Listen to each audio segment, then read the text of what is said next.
हम अपनी किचन को क्लटर फ्री करने के लिए और उसे ब्यूटिफाई करने के लिए अलग अलग तरीके के किचन ऑर्गेनाइजर्स परचेज करते हैं।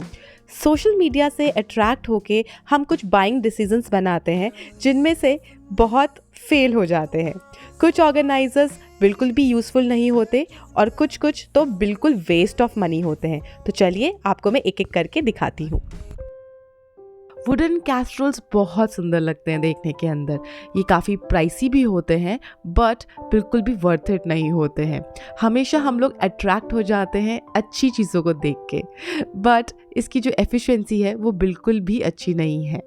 आप जब इसे अंदर से ओपन करेंगे तो आप ये महसूस करेंगे कि ये स्टेनलेस स्टील का बना हुआ है, तो अच्छी क्वालिटी का होगा, पर ऐसा बिल्कुल भी नहीं है।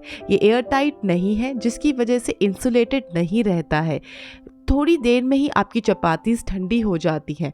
इस तरीके के वुडन कैस्ट्रोल्स का क्या फ़ायदा जिसमें आपकी चपाती गर्म ही ना रहे। So never buy wooden casseroles. मैंने कुछ इस तरीके का सीरियल डिस्पेंसर लिया था क्योंकि ये वॉल माउंटेड था, स्पेस सेविंग ऑर्गेनाइजर था और इसमें लिखा था कि ये एयर टाइट स्टोरेज कंटेनर है, पर ये बिल्कुल भी नहीं है। दाल तो इसके अंदर 1 kg 1.5 kg आराम से आ जाती है, बट क्या फ़ायदा जब मॉइस्चर पकड़ लेती है दाल और कीड़े भी पड़ जाते हैं। स्प्रिंग मैकेनिज्म इसका ठीक ठाक है, पर ड्रॉबैक ये आता है कि आपको इसे हमेशा रिफ़िल करना पड़ता है, क्योंकि जब थोड़ी सी दाल या राइस रह जाता है तो वो स्प्रिंग मैकेनिज्म से भी बाहर नहीं निकलता है। या तो आपको रिफ़िल करना पड़ेगा या फिर आपको मेरी तरह एक स्पून लेना पड़ेगा, सारे राइस को एक जगह इकट्ठा करना होगा सेंटर में, सो दैट जब आप स्प्रिंग को प्रेस करो तो वो वेंट से नीचे की तरफ आ जाए। और इतना एफर्ट लगाने के बाद आई गॉट द राइस।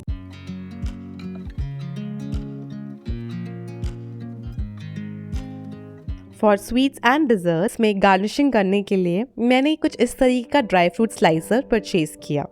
ये ड्राई फ्रूट स्लाइसर काफ़ी इफ़ेक्टिव और यूज़फुल लगा था जब मैंने बहुत सारे यूट्यूबर्स को देखा, तो मैंने भी इसे परचेज़ किया। पर जब ये आया तो क्वालिटी इसकी इतनी अच्छी नहीं थी। ब्लेड ज़्यादा शार्प नहीं थे, प्लास्टिक बॉडी भी इन्फीरियर क्वालिटी की थी। बट उसके बावजूद भी मैंने सोचा कि ट्राई किया जाए। जब मैंने इसे यूज़ किया तो मैंने देखा कि एलिमेंट्स वहीं के वहीं रहते हैं और थोड़ी बहुत ग्रेटिंग होती है। बहुत ज़्यादा आपको इसमें एफर्ट करना होता है और जब आप ज़्यादा एफर्ट करते हो तो कहीं से कोई प्लास्टिक का बॉडी टूट जाता है। तो I would not suggest to buy such kind of a slicer. Pot lid organisers बहुत इंपॉर्टेंट होते हैं क्योंकि इससे आपकी कैबिनेट के अंदर स्पेस काफ़ी सेव होती है। आप फ्लैट तवा, अप्पम, पैनकेक वाले तवा सब स्टोर करके रख सकते हैं, बहुत ईजिली स्टैक हो जाता है।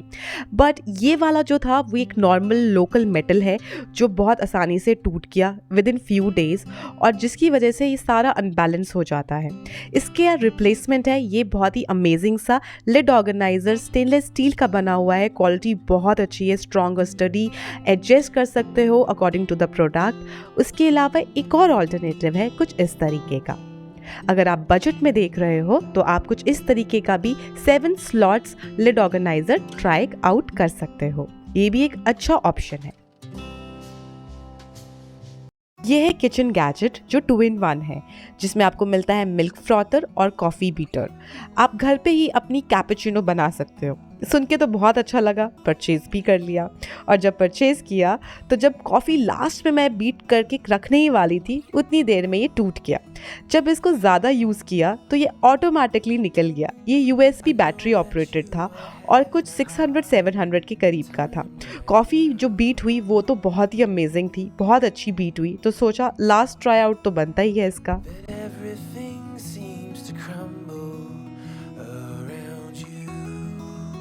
These are foldable storage shelf organizers। Set of 2 के अंदर ये मिलते हैं, आप सेपरेटली भी यूज़ कर सकते हो। सबसे बड़ा ड्रॉबैक ये है कि इस पे आप जैसे ही कोई हैवी मटेरियल रखोगे, हैवी जार्स रखोगे, तो ये शेक करने लगेगा और गिरने का भी डर होगा, तो it is quite risky. In a similar वे इस तरीके का भी मेटल शेल्फ रैक आप अवॉइड कीजिए क्योंकि इसमें भी बॉटल्स अनस्टेबल रहती हैं, अनबैलेंस रहती है, शेक होती है क्योंकि नीचे का सरफेस बिल्कुल भी फ्लैट नहीं है।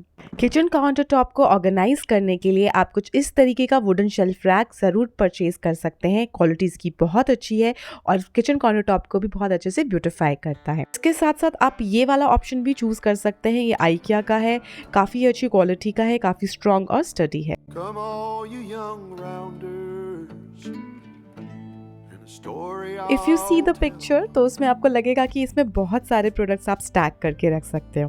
तो जब मैंने इसको स्टैक किया कैबिनेट के अंदर तो आप देख सकते हो स्लैब से ये अटक रहा है। मैं इसको यूज़ नहीं कर पाई अंदर की तरफ। मैंने सोचा चलो बाहर की तरफ ट्राई करके देखते हैं। मैंने यहाँ पे ट्रेज़ रखी, वुडन चॉपिंग बोर्ड रखा और जैसे ही 2 चीज़ें के बाद मैंने तीसरी ट्रे रखने की कोशिश की तो ये स्टक हो गया। मैं रख ही नहीं पाई, तो ये मुझे बिल्कुल भी यूज़फुल नहीं लगा। मैंने सोचा let me try with some other product. तो मैंने यहाँ पे रखी dinner plates, quarter plates, almost 20 plates मेरी बहुत आराम से आ गई। मैंने सोचा वाओ चलो कुछ तो फ़ायदा हुआ। बट जब मैंने कैबिनेट को ओपन किया तो ये शेक करने लग गया। बहुत ही नॉइज़ी था, मुझे बिल्कुल पसंद नहीं आया and I thought that it is not at all useful thing. There's not much to do when all I can. Oil dispenser bottles are the need of every kitchen and it is very important to select the right kind of bottle for your kitchen. Plastic की oil bottles आपको बहुत ही सस्ती और affordable price में मिलती है। 200-300 में easily available है, बट क्वालिटी वाइज बिल्कुल भी अच्छी नहीं है। In a similar way glass bottle की जो ऑयल डिस्पेंसर बॉटल्स होती हैं ये भी प्लास्टिक नॉब से होती है, ना ही ये लीक प्रूफ होती है और क्लीनिंग करने में भी प्रॉब्लम आती है। और जब भी आप इसको कुकिंग के लिए यूज़ करते हैं तो साइड से आपका ऑयल वेस्ट होता है, प्लस आपकी बॉटल भी स्टिकी हो जाती है। इसका रिप्लेसमेंट है बहुत ही अच्छा सेट ऑफ 2 के अंदर ग्लास बॉटल का स्टेनलेस स्टील का ऑयल डिस्पेंसर। इसमें काफ़ी अच्छी क्वांटिटी आपकी आ जाती है, वाइट माउथ है तो क्लीनिंग करने में भी आसानी रहती है और जो स्पाउट है वो स्टेनलेस स्टील का बना हुआ है तो काफ़ी हाइजीनिक भी है और इसके अंदर आप लिमिटेड क्वांटिटी के अंदर अपना ऑयल यूज़ कर सकते हैं। जिस तरीके से किचन में राइट ऑर्गेनाइज़र होना बहुत इम्पॉर्टेंट है, वैसे ही हमारे स्किन के लिए राइट प्रोडक्ट होना बहुत इम्पॉर्टेंट है। कैसे चूज़ करें हम राइट प्रोडक्ट अपने स्किन के लिए, तो मैं आपको बताती हूँ इस वीडियो में। मैंने मामा अर्थ की bye bye dark circle eye cream try करी, बहुत ही अच्छी है। सबसे अच्छी तो पैकेजिंग लगी मुझे इसकी और सबसे अच्छी बात ये थी कि ये बिल्कुल भी ग्रीसी नहीं थी, काफ़ी इंटेंस मॉइस्चराइजिंग थी। आजकल की डे टू डे लाइफ में डार्क सर्कल्स होना बहुत कॉमन हो गया है। स्क्रीन टाइम हमारा ज़्यादा हो गया है, स्ट्रेस है, पोल्यूशन है, रात को नींद पूरी नहीं होती है। इन सब चीज़ों की वजह से डार्क सर्कल्स हो जाते हैं और इसको सबसाइड करने के लिए यूज़ कर रही हूँ बहुत gently dark circle eye cream, जिसमें मेजर इंग्रेडिएंट्स हैं cucumber and Daisy flower extract. आपको ये पढ़ना बहुत इंपॉर्टेंट है, रिसर्च करना ज़रूरी है कि आप जो क्रीम यूज़ कर रहे हो उसमें इंग्रेडिएंट्स से क्या होता है। जैसे कि डेजी फ्लावर एक्सट्रैक्ट से आपका मेलानिन डिपॉजिट रिड्यूस होता है और जो क्यूकम्बर होता है वो आपकी आइज़ को नरिश करता है। If you want to keep your skin toned, spotless, blemish free and of course bright and clear, then try out this powerful combination. मुझे इस बॉटल की पैकेजिंग और लुक बहुत अट्रैक्टिव लगी। इसके अंदर विटामिन सी है जो आपकी पिगमेंटेशन को रिड्यूस करता है, डेजी फ्लावर एक्सट्रैक्ट है जो ब्राइटन अप करता है आपकी स्किन और फ्रेगनेंस तो बहुत अच्छी है। साथ ही साथ इसमें आपको एंटीऑक्सीडेंट्स मिलते हैं which is a mulberry extract which are the great anti ageing agents. It actually gives you a good feel on your skin. इसमें ना ही कोई हार्मफुल केमिकल्स हैं and it is made up of natural ingredients. Mamaearth के सारे products आपको online Amazon, Flipkart, Nykaa, Purplle, in fact Mamaearth की website पे भी और मामा अर्थ की ऐप पर भी, और अब तो मामा अर्थ का स्टोर भी आ गया है तो आपको ये प्रोडक्ट्स वहाँ पे भी अवेलेबल हो जाएंगे। Moreover, Mamaearth has taken a very good initiative. Every time you buy from them, Mamaearth will link your order on the website to a tree that they plant. After showing you my skincare routine, let's get back into my kitchen products. Moving on to the next, मुझे ये product बहुत पसंद आया because you can easily wash almost 500 grams of dal and rice in one go. It is ideal for the family of 3 or 4 members. But इसके अंदर एक disadvantage ये है कि इसमें फ्रूट्स और वेजिटेबल्स ज़्यादा अच्छे से वॉश नहीं आते, इतना अच्छा रिजल्ट नहीं आता है क्योंकि अगर हमारे फ्रूट्स वेजिटेबल्स मीडियम साइज़ में चॉप हो रखे हैं तो होल्स बहुत छोटे हैं, पानी निकलने में टाइम लगता है, अच्छे से क्लीनिंग नहीं हो पाती है। This colander is only ideal for washing dal and rice. And now there's something glass kettles का मुझे बहुत शौक है और इसीलिए मैंने सेकंड टाइम भी परचेज़ किया, ये जानते हुए कि मेरी फर्स्ट केटल टूट गई थी। ये लिखा होता है डिस्क्रिप्शन बॉक्स में कि ये हीट रेजिस्टेंट है, बट कुछ टाइम बाद आप जब कंटिन्यूटी में यूज़ करते हो ग्लास केटल्स को तो ये कुछ टाइम बाद ब्रेक हो जाती हैं। फिमोरा ब्रांड का ग्लास मटेरियल फिर भी बेटर है, बट प्लास्टिक मटेरियल बहुत फिल्मसी है। अगर आपका गैस फ्लेम हाई पर है तो डेफिनेटली इसका हैंडल और लिड गर्म हो जाएगा, तो हाथ जलने का भी चांस रहता है। तो इस तरीके के प्रोडक्ट को आप अवॉइड कीजिए। Very popular vegetable pillar for collecting the peels with container. देखने में ये बहुत यूज़फुल लगता है, पर मैंने इसका एक्सपीरियंस किया तो ये मुझे बिल्कुल भी पसंद नहीं आया। वेजिटेबल को पील करना भी काफ़ी डिफ़िकल्ट हो गया है क्योंकि कंटेनर की वजह से ये अड़ता है, पील करने में भी दिक्कत आती है। कंटेनर का साइज स्मॉल है तो जल्दी फिल हो जाता है और आपको बार बार इसे एम्प्टी करना पड़ता है। I even doubt it's build quality. इसकी जगह I would prefer this kind of pillar which I am using from last 2 years। इसका फंक्शन बहुत इजी है और बहुत अच्छा है। साथ ही साथ इसमें आपको 3 ब्लेड्स का ऑप्शन भी मिलता है। इसमें आप बहुत क्विकली पील कर पाते हैं और काफ़ी अच्छी इसकी एफिशिएंसी है and it is quite economical as well. Next is this plain chopping board. कोशिश कीजिए कि इस तरीके का प्लेन ना लेके आप इस तरीके का जूस ग्रूव चॉपिंग बोर्ड लें। जब आप फ्रूट्स और वेजिटेबल्स चॉप करते हैं तो इससे सारा जूस इसके साइड में कलेक्ट हो जाता है और काउंटर टॉप डर्टी भी नहीं होता है। इस तरीके का चॉपिंग बोर्ड काफ़ी हेल्पफुल रहता है और वेस्टेज भी ज़्यादा नहीं होती है।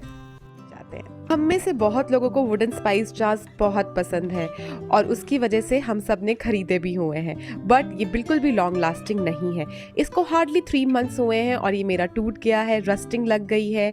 इनफैक्ट इसके अंदर मसालों में भी मॉइस्चर आ गया था जिसकी वजह से मसाले भी खराब हो गए हैं। I would not recommend any kind of wooden spice racks to any one of you.